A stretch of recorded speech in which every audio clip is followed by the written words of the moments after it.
Olá pessoal, aqui quem fala é Rafael, criador do canal O Dinheiro Trabalhando para Você, e hoje nós vamos estar aqui fazendo a análise da empresa Gol, uma empresa de aviação e transporte de passageiros, e nós vamos estar comentando aí seus principais pontos positivos desses resultados que foram divulgados no último dia 10/11 de 2023, referente ao terceiro trimestre de 2023. Portanto, se inscreve no canal para que você esteja acompanhando os próximos resultados de outras empresas, ao qual vamos analisar aqui no canal. Se inscreve, deixe seu like, deixe seu comentário, dando sua opinião, o que você acha desse segmento de aviação, do que você acha da empresa Gol.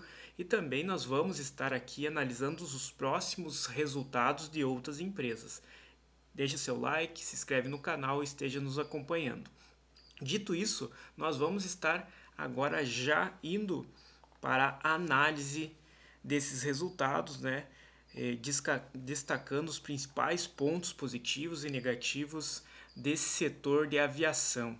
Então, nós já vamos lá para o slide número 6, ao qual nós vamos estar destacando, lembrando, pessoal, que já vou resumindo e trazendo informações, já que a Gol teve um prejuízo líquido nesse terceiro trimestre de 2023, nos patamares aí de 1,3 bilhões de reais. Então, a empresa Gol é uma empresa que está num setor de muita dificuldade, né? Que não é fácil fazer uma transição do giro da operação para reconverter bons resultados, para ter lucro. Então, a empresa Gol ela é uma empresa que a gente vai analisar que ela não tem um bom histórico de liquidez, de bons resultados. Ela sempre trabalha no prejuízo. Ela não consegue gerar bons resultados, inclusive ela não consegue gerar caixa e ter capital de giro suficiente para manter as operações em dia. Portanto, ela sofre bastante com maus resultados há muito tempo. Isso a gente vai ver nos gráficos aí posteriormente. Mas há de se dizer que nesse último trimestre, 2023, no terceiro trimestre, referente aos anos anteriores, ela vem tendo bons resultados no que diz respeito à sua estrutura operacional, ou seja, receita, custos, despesas e lucro operacional. A Gol, por incrível que pareça, ela pode ter um resultado lá na última linha em 1,3 bilhões de reais negativo, mas por incrível que pareça, a sua operação ela está cada vez melhorando, tá? Com boas receitas. Lembrando que a gente teve episódio da pandemia, o que dificultou muito o segmento do setor de viagens, né, turismo, aonde afetou muito o consumidor final, não conseguindo ter as suas realizar suas atividades diárias, como trabalhar e receber seus salários. Isso tudo acaba englobando, né, e dificultando a cadeia desse segmento de viagens e turismo. Então houve um grande decréscimo lá na pandemia, uma grande dificuldade em realizar as operações, e isso se estendeu até 2022, aí os últimos anos. Nesses últimos 3 anos ela já vem com dificuldades, decorrência lá. O setor por si só, esse segmento por si só já é um setor de dificuldade. Então, trazendo uma pandemia mundial, ainda dificultou mais ainda. Então, a Gol ainda sofre com resquícios da pandemia dos últimos 2, 3 anos em dificultar cada vez mais, e por isso o assentamento desses maus resultados aí.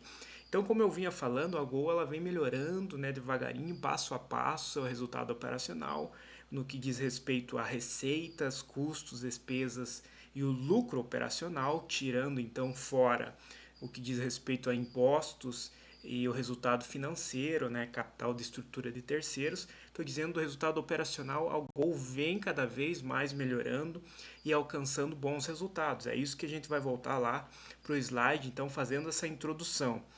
É isso que a gente vai observar nesse momento, né? Vendas, receitas e yields, né, que são ganhos crescentes com load factors elevados e estáveis.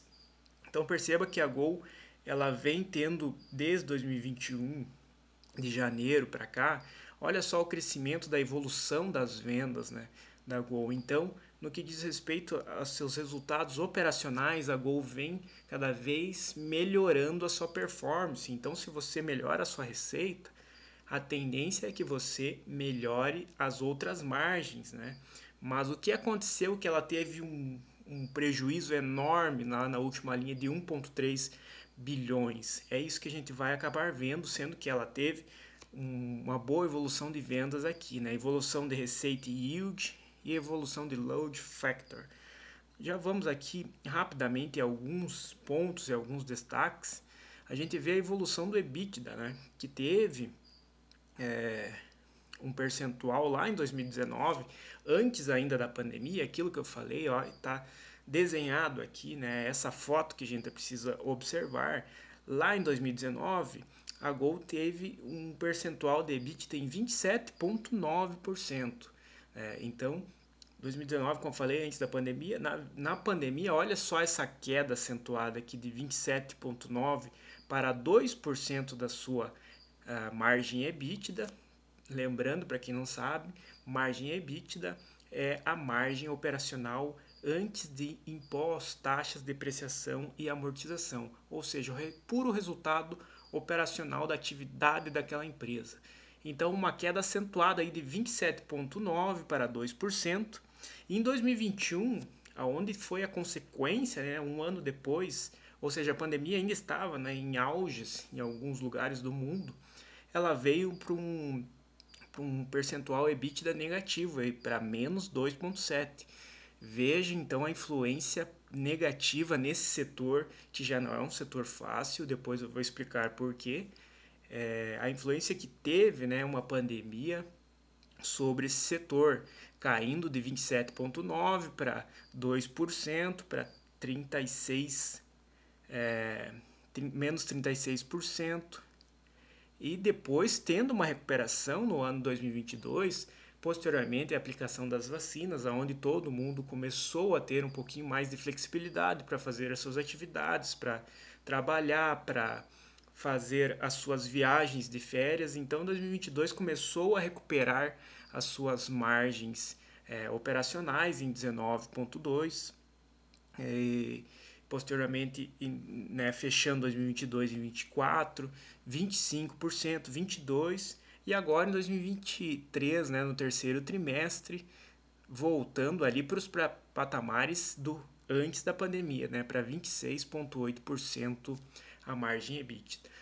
Outra coisa muito importante é que a Gol, ela, como eu falei, ela tem muitas dificuldades nesse segmento em manter bons resultados e principalmente o giro de caixa, né? Gerar caixa o suficiente para que possa manter as suas operações.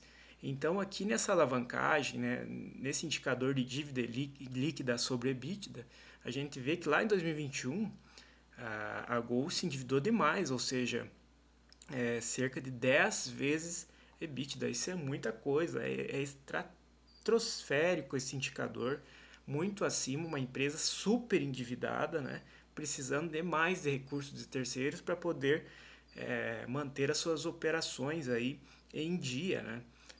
Então lá, mas essa dívida veio caindo, né? 2022 caiu para 7,6 vezes a sua margem EBITDA, né? 6,6 vem caindo, né? O seu endividamento, 5 e 4 vezes EBITDA, que ainda assim é um patamar elevado, né? Analistas consideram que margem dívida líquida sobre EBITDA em até 3 vezes é relevável, né? Mas ainda assim é um indicador alto. Então, analise, né, que antes estava em 10 vezes, hoje está para 4, ainda está um indicador bem significativo e a tendência é cair mais ainda para 3,2. Então, tudo isso vai ajudando a Gol a ter melhores resultados, né? Cada vez mais que a Selic, né, e os juros vêm caindo, a tendência é que a dívida e os juros venham amortizando e venham caindo, melhorando assim os resultados da Gol. Então, dito isso, pessoal, nós vamos estar indo direto para o demonstrativo de resultado. Já fizemos aqui uma análise, percebemos que a Gol não é um segmento tão simples assim, e não é um segmento tão lucrativo, muito pelo contrário, a Gol só vem tendo prejuízos e dificuldades para manter as suas operações em dia. Indo para a DRE, demonstrativo de resultado da Gol, nós vamos observar tudo isso que a gente já vem falando, né? Nas primeiras páginas aí, comentários da administração, né, onde enalteceu o seu crescimento em 5% da oferta, aumento de receita, alguns recordes sendo quebrados. Aquilo que eu estava falando da receita, a gente pode observar aqui nos fundamentos, recordes sendo batidos na questão da receita. Olha só, esse gráfico aí demonstra, né, que já vinha numa ascensão da receita, uma queda na pandemia e pós-pandemia, e a volta agora da receita aí, né? Então a gente vai observar aqui, na DRE, se eu não me engano aqui é a página número 8, nós já vamos observar uma receita operacional líquida, né, em comparação com o terceiro trimestre de 2022, em 4,6 bilhões referente ante a 4 bilhões em 2022. Veja que a gente tem a maior parcela, né, a maior fatia da receita da Gol com o transporte de passageiros, né? Consumidor normal em 4,2 vem e transporte de cargas em 412 milhões. Então a gente tem uma fatia maior para o transporte de passageiros em 4,2 e 412 milhões para transporte de cargas e outros. Então a Gol ela tem uma operação que é muito alto seus custos. Então custos, despesas operacionais de pessoal e combustíveis eles estão em 3,8. Veja que a Gol ganha 4,6 bilhões, mas o seu custo está em 3,8 bilhões, né? É em torno aí de cerca de 70, 80% os seus custos e despesas gerais. Então é uma alta fatia, muito custoso, e a gente já pode observar ali que a maior parcela desses custos, né, veja que pessoal é cerca de 613 milhões, mas a sua maior parcela dos custos estão com combustível de aviação. Cerca de 1,4 bilhões é o combustível. Então, esse combustível, às vezes, ele está atrelado, né, a um fator também cambial externo, né, aonde às vezes ele vai variar um pouquinho acima do que seria o normal. Isso a gente vai estar observando lá no seu resultado financeiro, uma variação cambial aonde esteve aí em efeitos de 1 bilhão nessa variação cambial e aonde acabou engolindo todo o resultado operacional da Gol. Né? Então veja que o resultado operacional da Gol em EBIT ela está em 17%. Então, se não houvesse, né, os impostos e o seu resultado financeiro, seu endividamento, a Gol fecharia o seu resultado no azul, em 825 milhões, cerca de 17% aí da sua receita. Veja que é uma enorme evolução referente ao terceiro trimestre de 2022. A gente já viu que houve um aumento generalizado na sua receita, diminuiu um pouquinho o custo referente ao ano passado, 3,9, mas o combustível sempre está em patamares altos, aqui de 1,4, 1,7, e a sua margem operacional do ano passado foi em apenas 40 milhões, em 1%. Olha só o melhor resultado agregado aqui para esse ano, né? 825 milhões sua receita EBIT em 17%. Então, um grande salto, uma grande melhora, a gente percebe uma melhora na performance operacional da Gol.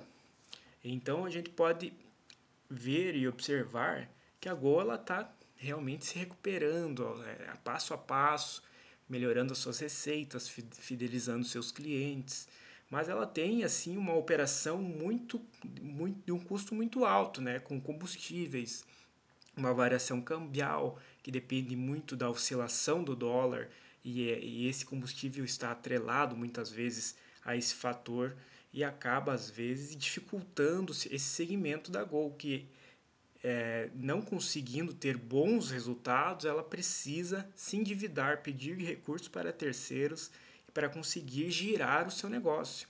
E com isso, os juros altos, né, que aonde chegamos a 13,75 da Selic, acaba castigando os seus resultados. É isso que a gente vai ver lá nas últimas linhas desses resultados aí.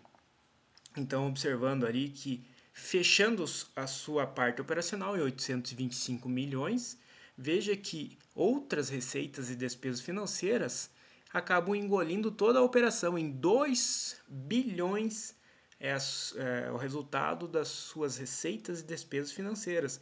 O que acaba pegando mais aqui são as variações cambiais e monetárias. Veja que só de juros sobre empréstimos e financiamentos são 826 milhões. Então, o lucro antes do imposto de renda é menos 1,2 bilhões de reais e o prejuízo líquido depois do imposto é 1,3 bilhões de reais. É um prejuízo ainda abaixo do ano passado, em 1,5, que representa, né, a tendência que tenham melhores resultados lá na frente, com a Selic caindo, os juros futuros caindo e melhorando a sua performance também no resultado operacional.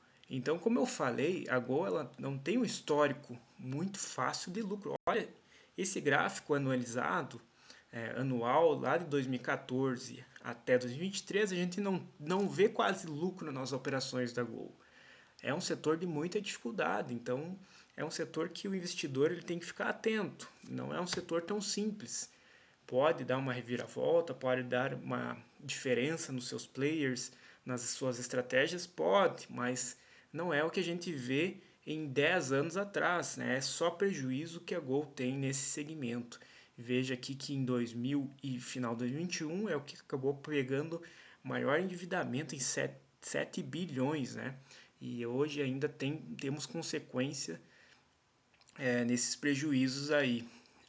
Então é essa operação da Gol. Pessoal, quais que são então